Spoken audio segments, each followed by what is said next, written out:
Bom dia, eu sou o Carlo Mânica, sou aluno mestrando aqui da URGS. Muito interessante, parabéns pela tua palestra, realmente foi uma quantidade grande de valiosíssimas informações e eu passei os últimos 3 dias organizando e trabalhando numa competição que a gente chamou aqui no Rio Grande do Sul de Grand Prix de Inovação. Pelo Senai, e isso que eu tenha conhecimento foi algo que ocorreu aqui pela primeira vez, onde competiram 3 equipes com 7 pessoas multidisciplinares, entre engenheiros, urbanistas, técnicos, designers, administradores. Foram 48 horas ininterruptas e o que se gerou foi, ao longo dessas 48 horas, cerca de 150 ideias. Destas ideias, várias inclusive já foram compradas por empreendedores e por algumas empresas das quais participaram, eram colaborativas também em todo esse processo de criação, né? Então tem muito a ver com o que tu comentaste aqui. Acho que a nível de Brasil isso foi uma das primeiras vezes que ocorreu nessa dimensão toda, de todo o estado envolvido, né? E eu queria ver contigo se tu sabes de outras ações do gênero que ocorre no mundo, em Portugal ou na Holanda, ou em outros lugares que tu tenha esse conhecimento, e do que tu achas disso. Essas ações ocorrem, de facto, ocorrem essa espécie de festivais, sendo que nós, em Portugal, já chegámos à conclusão de que é bom do ponto de vista da disseminação da estratégia e para, de alguma maneira, lembrar às empresas que elas não podem encerrar-se sobre si próprias sob pena de desaparecerem, mas, e portanto é bom como ferramenta de marketing, de divulgação e de, enfim, e de dar o primeiro impulso para essas práticas, se tu quiseres, mas depois que na continuidade não funciona tão bem, funciona melhor depois já de uma rede estabelecida, fazer-se de outra forma, fazer-se um trabalho mais consistente, mais rigoroso, mais articulado. As 48 horas têm a desvantagem de determinada altura aí, a partir da 18ª hora, já está tudo mais ou menos alucinado, o que pode ser bom e pode não, mas é relativamente improdutivo, de alguma maneira, não é? E o que também ocorre é que é mais fácil trabalhar-se em inovação com outros níveis de confiança e de relação, não é? Que muitas vezes essa exaustão dessas 48 horas, esse quase que movimento cibernético provoca um desgaste, muitas vezes, que faz com que não se consiga levar as ideias tão a fundo, se tu quiseres, de alguma maneira. É claro que elas saem dali e depois vão ser trabalhadas, incubadas, trabalhadas pelos demais parceiros de outra forma. Agora, como modo de divulgação, de implementação, de agilização dos processos de inovação, é uma boa ideia, é uma muito boa ideia, até porque as pessoas saem fora dos seus ambientes mais formalizados, não é? E das suas empresas, têm ali um objetivo comum, há uma camaradagem que é feita de modo diferente, há um entrosamento e uma disponibilidade das pessoas de partilha que é maior, que acontece num ambiente mais descomprometido, e pronto, e portanto basicamente são bem-vindas. Na Europa vai havendo muito, sobretudo ao nível da geração de conhecimento nas áreas das novas tecnologias, muito nas áreas das comunicações, das biotecnologias, vai havendo muito esse tipo de encontros grandes, gigantes, que depois vão sendo trabalhados ao longo dos anos com outra cadência, com outro ritmo e também outras ferramentas, se tu quiseres. Bem?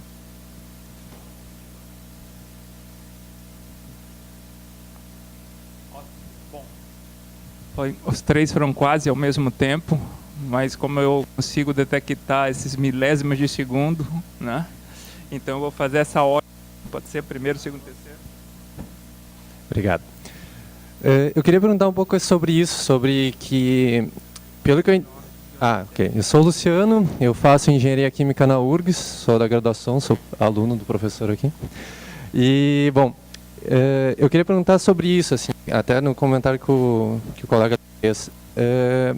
no Brasil, sim, sinto assim que a nossa qualquer proposta de desenvolvimento que tu faça ou de inovação ou até de investimento empresarial, a gente tem uma mania muito de fazer por empreitada, né? Que é mais ou menos isso, faz uma empreitada, 48 horas e deu, né? E eu queria perguntar assim, nessa parte que eu entendi de que a função da administração, do design nisso é conseguir organizar um pouco o que surge de reflexão, da episteme, das empresas, coisas assim, que atores conseguem promover mais isso na experiência mais europeia ou portuguesa, assim, ó, ou é o Estado, com política pública, ou são empresas privadas de consultoria, ou qual é o papel de, sei lá, associações tipo sindicatos patronais ou associações empresariais conseguem promover isso de uma maneira mais continuada, assim, o quanto se conhece que isso consegue acontecer ou não. Vai pensando, vai pensando.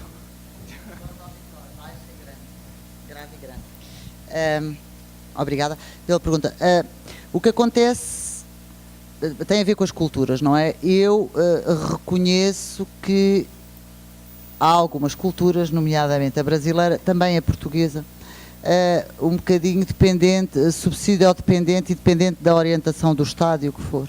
Onde tem funcionado melhor é onde há de facto um grau de maturidade das empresas e de cada indivíduo de per si, nós como alunos de design, enfim, toda a gente, a responsabilidade de se acometer a ser inovador, a participar, a querer ter mais conhecimento e por aí fora, não é? E, portanto, funciona sempre pior quando a inovação depende do subsídio, do programa de Estado, porque é um bocadinho,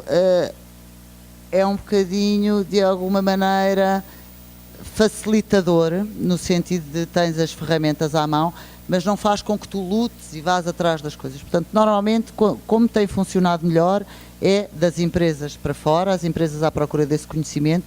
Funciona muito bem na relação com as universidades, que são centros de conhecimento e que estão habituados a partilhar conhecimento, portanto não têm receios, é mais fácil uma empresa ir ter com uma universidade do que ir ter com outra empresa, por questões de segredo de negócio, não é? de medo, de receio, de concorrência e por aí fora, é mais simples, não é? E nós estamos habituados a ser generosos no conhecimento, é aquilo que sabemos fazer, é partilhá-lo. Quando o Estado entra normalmente da pior maneira, que é com dinheiro e com programas, enfim, mais ou menos, mete dinheiro em cima do problema que pode ser que ele resolva e não funciona muito bem. Portanto, tem que ser, de facto, efetivamente, primeiro uma tomada de consciência do valor do conhecimento, que tem que ser feita não apenas pelos players, enfim, do ambiente económico e das nações, mas sobretudo por cada um de nós, não é?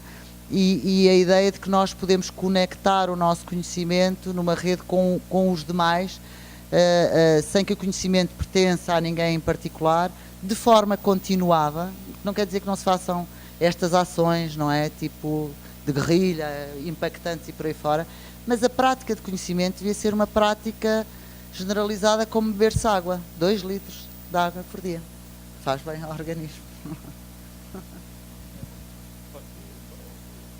Desculpe, tem 2 pessoas que podem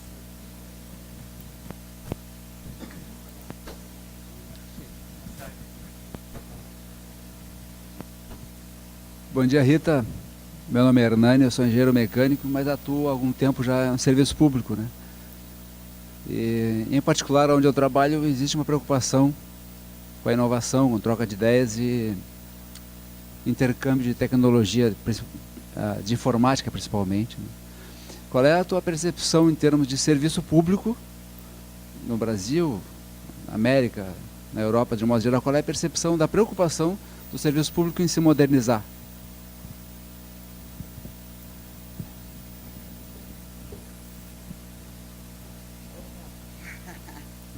Bem, o serviço público são pessoas, como as outras que andam no serviço privado, com um problema em Portugal, que eu acho que é um bocadinho o do Brasil, e mais uma vez tem a ver com uma questão de cultura, não é?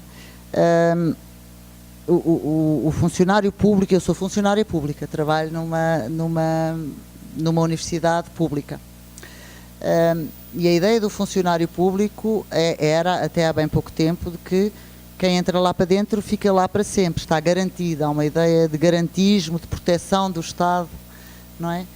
Que pode conduzir a dois caminhos na prática, do ponto de vista da postura das pessoas. Das duas, uma.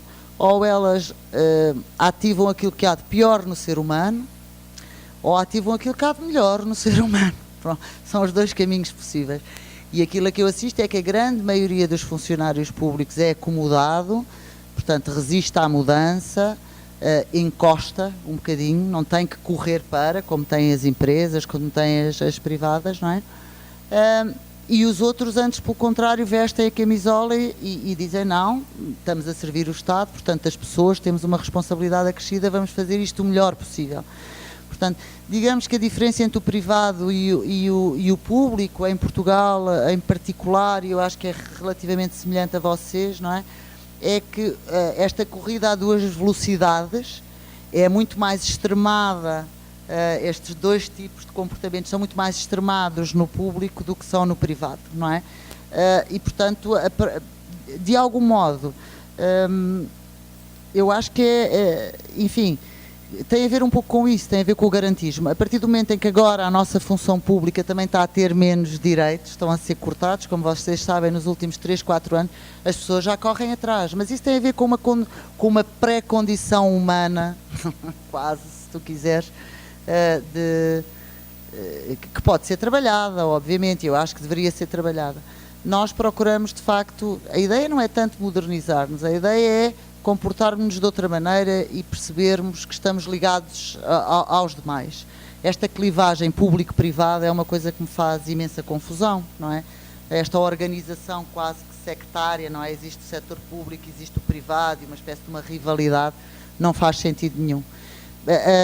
Curiosamente ou infelizmente, no ambiente universitário, que deveria ser um ambiente mais esclarecido, mais aberto à partilha de conhecimento, não tem sido fácil fazer isso, a ligação entre público e privado, e é uma pena. É mais fácil fazer entre público e empresas, privado e empresas, do que uma relação partilhada interuniversitária, transnacional, o que for.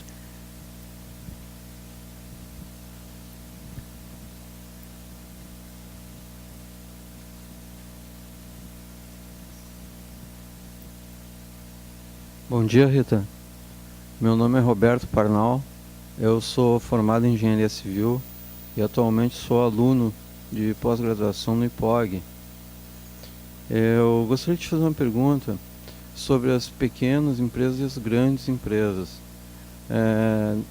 Como tu falaste, né, essa troca de informações entre elas, né, que existe durante um determinado tempo, e com o passar deste tempo, as pequenas empresas, elas se aprimoram, elas incorporam novos conhecimentos, né? Eu gostaria de saber se essa ordem de informações, ela se mantém de forma recíproca, ou ela pode ser somente em um sentido, o fluxo de informação. Se manter, pois é muito difícil uma grande empresa, né, no momento que ela está recebendo informação de uma pequena empresa, aceitar, por exemplo, uma informação mais precisa, mais exata, que venha mudar um projeto, uma responsabilidade, né? Então, essa forma que essa grande empresa recebe essa informação, eu pergunto se ela deve aceitar de imediato, ou ela deve fazer um estudo antes para depois tomar a decisão. Obrigado.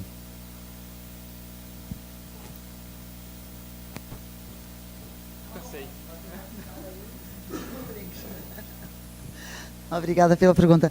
Bem, o que acontece normalmente em termos de comportamento da relação entre pequenas empresas e grandes empresas, pelo menos em Portugal, é que as pequenas empresas, uma vez que têm poucos recursos de facto humanos e financeiros, eles especializam-se em famílias de conhecimento, não é? Mais naquela área deles de atuação. As empresas grandes precisam de informação que vem não só daquela área de especialidade, mas de muitas outras. É um coletivo de informações e de conhecimentos que são necessários, de facto. Depois a agilidade e a velocidade que têm as pequenas e médias empresas nos mercados, de chegar a alguma informação, de ser menos regulado na forma como olha para essa informação, traz à empresa grande um potencial de leitura e de interpretação dessa informação muito diferente. E, portanto, normalmente é muito vantajoso para a grande empresa para o Golias, usar os pequenos Davides do terreno. É muito vantajoso, não é? Sendo que o contrário também, de alguma maneira, o que acontece, porque isto são fluxos dos dois sentidos, não é? Da grande para a pequena empresa, é que a pequena empresa fica de posse, digamos, de acesso a informação multivariada do próprio setor da grande empresa, que é interessante para eles, não é? O papel mais difícil é sempre o das empresas de médio porte, que são os entalados, os que estão no meio. Não são como os pequeninos ágeis, não são como os grandes dominantes, e portanto tem que ser gente com uma agilidade intelectual até diferenciada, porque ela está ali no meio, já não é pequenina, não tem aquela competência, aquela genica e aquele comportamento quase que de guerrilha da agilidade das pequenas empresas e de grau de especialização. Não é grande, portanto não é portentosa, tem que se mover ali no meio, não tem dimensão suficiente para ser grande, já é muito matulona para estar a conviver com as mais pequeninas e operar da mesma maneira nos mercados. E, portanto, para mim, do ponto de vista da análise, se tiver que se colocar um grau de dificuldade em termos de atuação nos mercados, a vida está mais difícil para as empresas médias, de médio porte.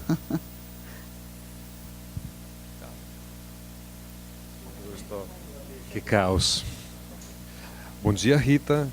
Que felicidade te ter aqui. Meu nome é Carlo Franzato e sou professor na Unicinos. Sim, eu tenho uma questão que eu gostaria de raciocinar contigo. Ao longo da sua palestra, ficou evidente que existem duas atitudes muito importantes na economia do conhecimento. Uma leva a armazenar informação, então constituir um capital de informação, e a outra leva a processar esta informação para produzir conhecimento. Eis uma coisa que me motiva bastante na minha atividade como designer e como acadêmico que trabalha em graduação e sobretudo em curso de pós-graduação. Ou seja, me parece que o design e a pós-graduação sejam dois lugares, dois métodos para especialmente importantes, interessantes, eficazes para processar informação e obter conhecimento. É uma coisa que me motiva e gostaria justamente a sua opinião a respeito. Pois, na realidade, eu acho que os diferentes patamares do ensino também devem ser compreendidos como formas de melhor viabilizar e melhor ensinar as pessoas a tratarem o conhecimento e a informação. E, genericamente, o que vai acontecendo é que, mesmo na formação dos currículos, vocês chamam graduação, nós chamamos licenciatura, mestrado e doutoramento, muitas vezes enfim, vão-se organizando os currículos das matérias por competências que têm que ser adquiridas, deve-se saber fazer até aqui, depois e a tendência normalmente é dizer assim, bom, nesta matéria que tem o mesmo nome que a outra que é dada ao nível mais baixo, o que vamos fazer é ser um bocadinho mais exigentes, refinar um bocadinho mais e por aí fora. Do meu ponto de vista, o que se passa não é apenas dar-se conhecimento mais extenso, ou mais aprofundado, é colocar-se as pessoas como gestores do próprio capacitá-las para serem gestoras do seu próprio sistema de conhecimento e de capacidade de se ligar com os outros. Tem a ver com isso, que é gerar informação, gerar conhecimento. Portanto, a ideia do ensino atual tem sido muito prejudicial esta postura que não é universitária, mas que está exatamente no momento antes do universitário, que é do conhecimento já mastigado já fabricado, pré-formatado, se quiser, de um entendimento do mundo. Há muita informação, é preciso organizá-la, dá-se aquela informação quase que de modo descartável. Fica uma capacidade, ou a crítica, ou uma incapacidade crítica, de nos mobilizarmos para transformar a informação e para transformar o conhecimento, que depois dita que nós tenhamos também isso paralelamente com, enfim, o individualismo, menores competências relacionais das pessoas, dita que fique difícil montar-se estas redes de que tu fazes, de que tu falas e nas quais trabalhas. E eu diria que ao nível do mestrado é essencial que os alunos saiam então com essa capacidade transformativa de conhecimento, por um lado, capacidades relacionais bem especializadas e, sobretudo, um autoconhecimento e uma consciência do poder do conhecimento e como ele pode ser ativado nos diferentes patamares, ativado do ponto de vista operacional, ativado do ponto de vista mais teórico, relacional, de diálogo entre as partes, que normalmente não é compatível com o tipo de currículos que temos, que são currículos muito estanques, especializados numa determinada maneira. É verdade que o mundo é muito complexo, não é? É verdade que há muito, que o conhecimento é alargadíssimo e, portanto, é preciso, o que é que o ser humano faz? É control freak, mais ou menos, somos todos um bocadinho. Portanto, temos que ordenar o mundo, não é? Separá-lo para o entendermos um bocadinho melhor, separar as coisas. Eu preciso de perceber, pronto, isto é desta área, isto é outra coisa. E quando partimos o conhecimento todo, depois perdemos a visão do todo. Portanto, os designers, pela natureza da sua profissão, têm essa capacidade hermenêutica, que é o diálogo das partes com o todo, não é? As partes só fazem sentido num determinado todo e aquele todo só existe porque existem aquelas partes. E isto é hermenêutica. Se nós somos intrinsecamente, na prática da nossa profissão, hermenêuticos, também o temos que ser relativamente a isso, ao conhecimento e à gestão da nossa própria capacitação mental, não é? Que é esta ideia de perceber que podemos sempre alargar mais, como é que podemos alargar, o que é que nos compete fazer a um nível, a cada etapa, o que é que eu quero de um mestrado, o que é que eu quero de um doutoramento, é um canudo, é um diploma, ou que tipo de conhecimento é que eu quero, como é que eu quero ligar lá fora, tenho alguma ideia de como é que ele pode crescer no futuro, tenho alguma ideia do que é que eu posso dar de conhecimento para a empresa, tenho algum valor a acrescentar, posso-me ligar em que redes, com quem, porquê, quando, não é? Essa capacidade de fazer a nossa própria vida, de algum modo, assenta em conhecimento e o conhecimento é uma coisa fabulosa enquanto mecanismo de relação, é fabuloso, não é? E facilita imenso, não é? Quando tu fechas o conhecimento sobre ti, a empresa empobrece grandemente por causa disso, porque ao fechares o conhecimento só podes falar de banalidades para fora e, portanto, de repente estás encerrada num quadradinho. O que as escolas devem fazer é municiar os seus alunos dessa capacidade de permeabilidade, de serem eles permeáveis e de tornarem os sítios onde trabalham permeáveis e conectáveis em rede. É isso.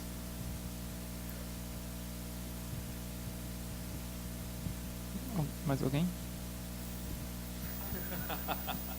Mas eu acho que ainda tem tempo, não? Eu até saí para refletir, tive que sair, infelizmente. Não, Rita, bom, obrigado pela palestra, né? E tem eu queria fazer tentar construir uma pergunta, quer dizer, vou construir uma questão a partir de 3 pontos que eu vejo assim, pelo menos a minha percepção de três grandes campos. Então, vou começar por a questão do autoconhecimento que você apresentou naquele estudo sobre as comunicações. Eu achei super interessante. Aí queria relacionar essa questão do autoconhecimento, que também está altamente relacionada com sua resposta e a pergunta do Carlos, com quadro, aquele slide que você tem, que é da sua tese, que tem aquelas os três tipos de estratégia: orientado a problema, orientado à solução, o integrativo, o integrado, e com aqueles desdobramentos que acaba gerando, se eu não me engano, 27 possibilidades, não, 27 possibilidades, se eu não me engano, né? Ali. Tá. Bom, então, essa questão da autoconsciência e também dos mindsets que você coloca aqui, que o Kumar também fala, né? Acho que eu não me lembro exatamente onde aparece, mas é no anterior. Ali, exatamente, operação. Isso do ponto de vista do ensino, né? Como que a gente...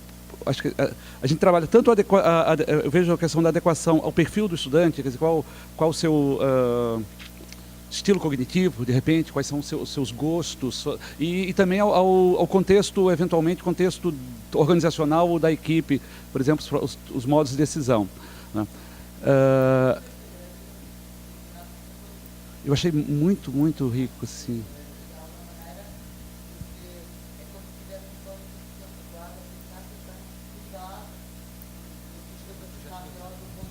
Por exemplo, do modo de decisão, do ponto de vista da constituição das equipas, de eles terem consciência. Uma coisa é nós agirmos intuitivamente e é claro que não temos que estar a todo momento, as dinâmicas de aprendizagem e de aquisição de conhecimentos não têm sempre o mesmo tipo de aceleração, dependem um bocadinho até, mas de alguma maneira é bom que eles se consciencializem daquilo que estão a fazer, de como é que estão a aprender, de como é que podem decidir, de como é que podem gerir informação, e é importante saberem quem são os seus próprios limites, não é?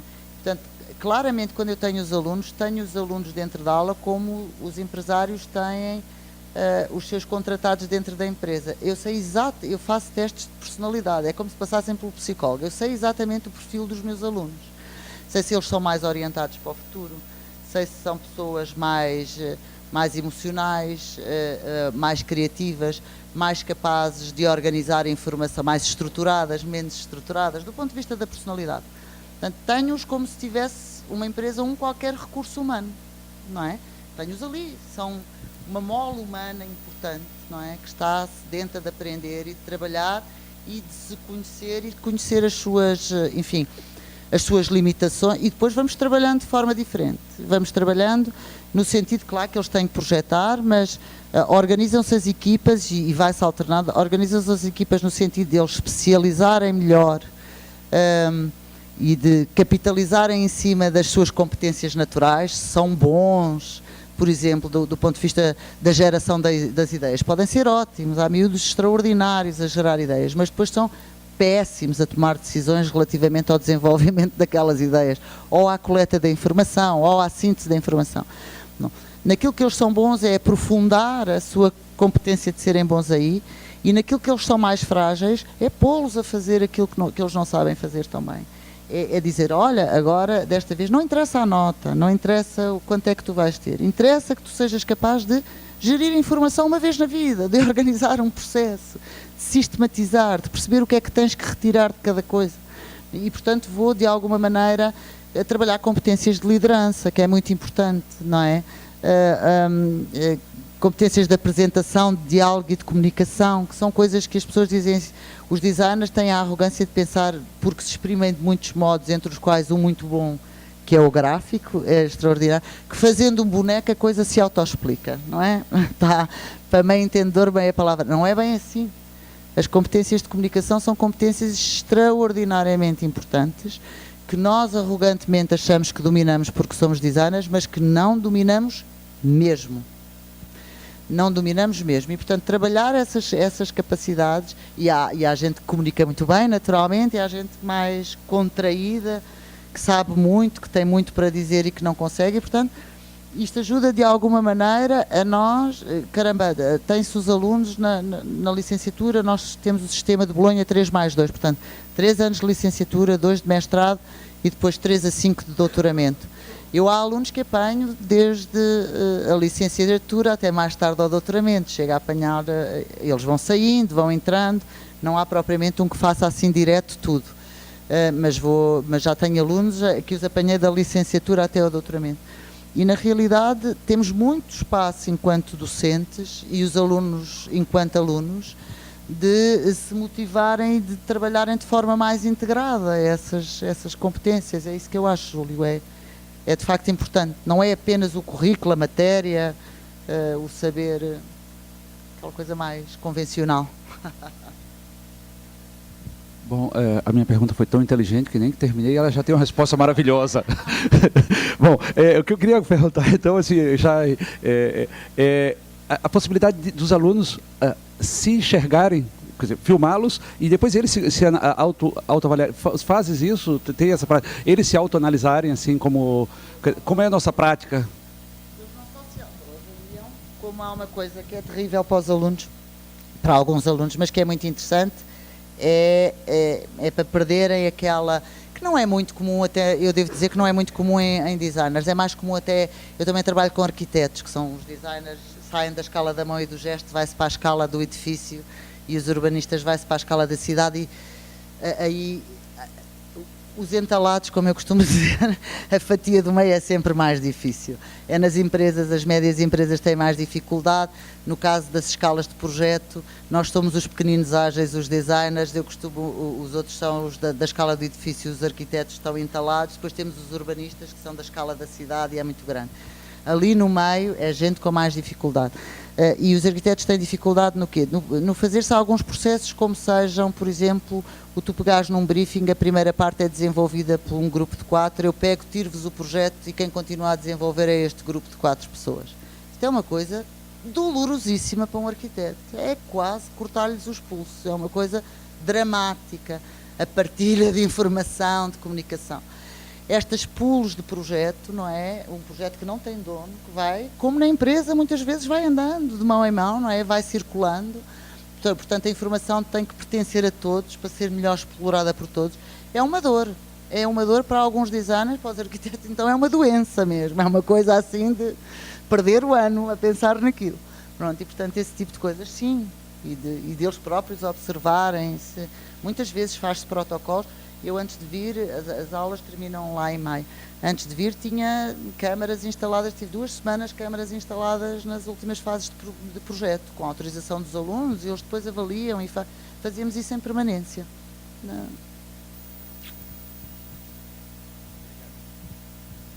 Bom, espaço. Fechei agora para as 2 últimas questões. Né? Bom, aí primeiro e você o último, Henrique. Tudo bom? Meu nome é André, sou designer. E no começo da tua palestra, tá ouvindo direito? Não sei. Tu falou sobre o limite cognitivo nas empresas. E eu queria saber, assim, como que a gente pode aumentar esse limite ou, enfim, amadurecer o limite cognitivo das empresas, como que a gente influenciaria, entendeu? Se viria, assim, eu sou um funcionário de uma empresa, não sou do alto escalão, não faço parte da gestão estratégica da empresa, e como que, então, enfim, os designers que fazem parte desse grupo de força vão aumentar a cultura da empresa, ou como que vão influenciar nesse processo de inovação?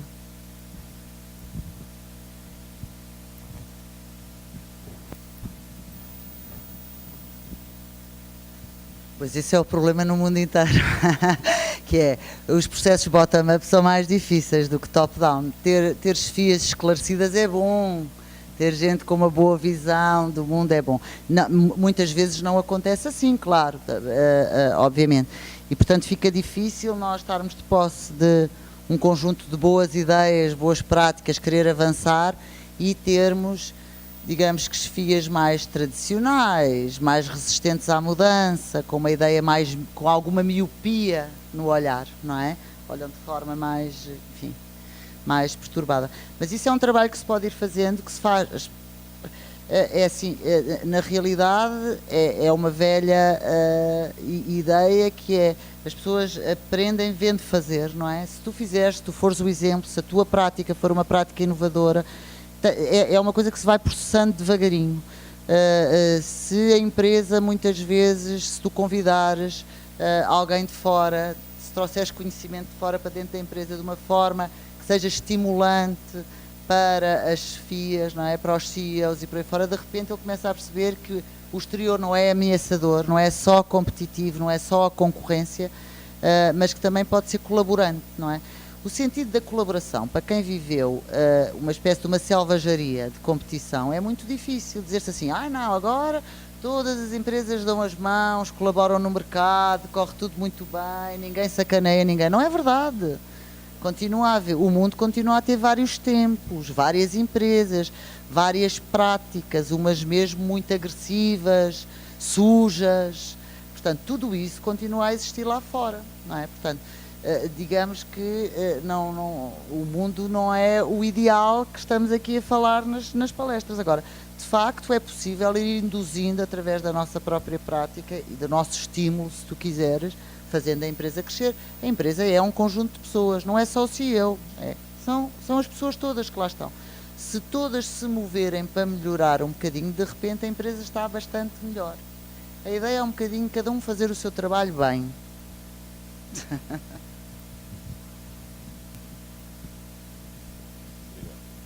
Bom dia, Rita. Henrique Benedetto. Essa parte do desenvolvimento das competências que você citou aqui, na área acadêmica, eu entendo que é bastante valioso que a gente estimule as pessoas a buscarem novas competências, a testarem.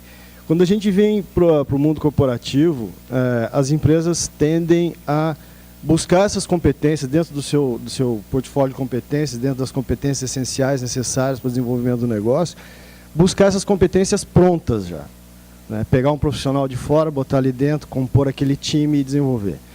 Eu queria, pela experiência que tu tens em desenvolver, em ministrar isso e testar isso dentro do mundo acadêmico, se as empresas poderiam se beneficiar mais, em vez de buscar essas competências fora, tentar desenvolvê-las dentro com o corpo que já tem ali presente.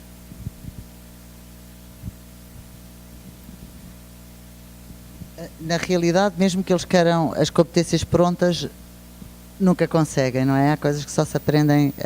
O que se faz é trabalhar nos dois sentidos, ou seja, eles procuram, de facto é necessário que a escola forme aquilo que as empresas precisam e não outra coisa qualquer, mesmo que seja ideal, pode ser um bocadinho acima daquilo que as empresas querem, e as empresas são todas muito diferentes, portanto não há um padrão de competências necessárias por setor ou o que for.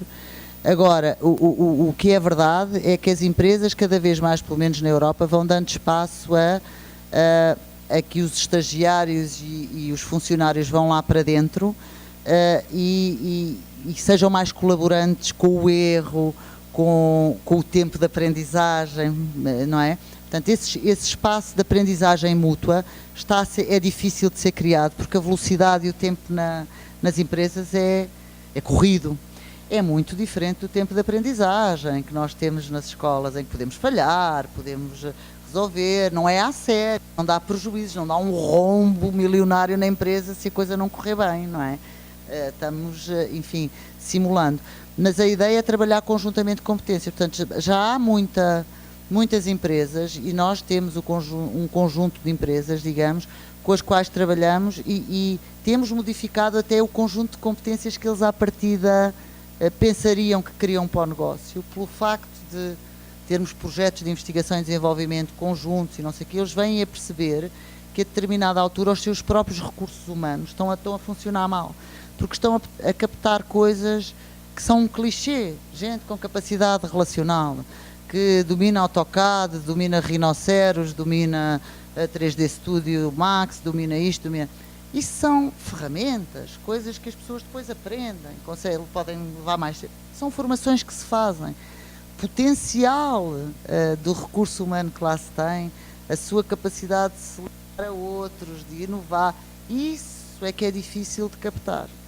E ainda se faz muito uma gestão de recursos humanos antiquada, no sentido do perfil da competência, enfim, listável, se tu quiseres, por um conjunto de coisas, de ações que tem que ser capaz de... O potencial não é medido, normalmente. Quando tu contratas, estás a contratar para o momento, competências atuais para o momento atual, não contratas futuro. Tu tens que aprender a contratar futuro. E o que as faculdades fazem, muitas vezes é desajustado, porque para além de ser a procura do ideal, muitas vezes, também é futuro. E isso é uma compreensão que tem que ser feita mutuamente, um trabalho conjunto entre as empresas. Agora, tem que estar ligadas, e o que eu vejo é pouca ligação nos países do Sul, que são ligações muito naturais noutros países, naturalíssimas, há anos que convivem, é como, não é, fizesse tudo parte do mesmo ambiente. E aqui é mais difícil, tem que ser promovido, tem que se seduzir as empresas, depois as empresas ligam-se, mas ligam-se só pontualmente e pode trazer algum transtorno e os outros não estão a fazer e nós estamos a perder tempo aqui. Portanto, é uma cultura diferente relativamente ao conhecimento.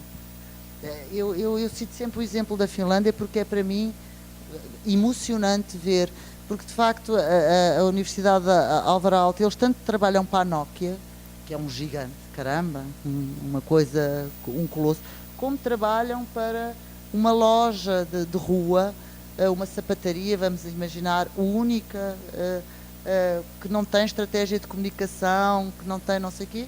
Os alunos da universidade tanto trabalham para um ponto naturalmente. Portanto, é um sistema todo integrado. Naturalmente, o conhecimento vaza para os dois lados, não é? Não há qualquer tipo de complexo na relação. Não é? Aqui há uma série de complexos nas relações entre as universidades e o mundo empresarial. Há assim algum distanciamento que tem que ser vencido.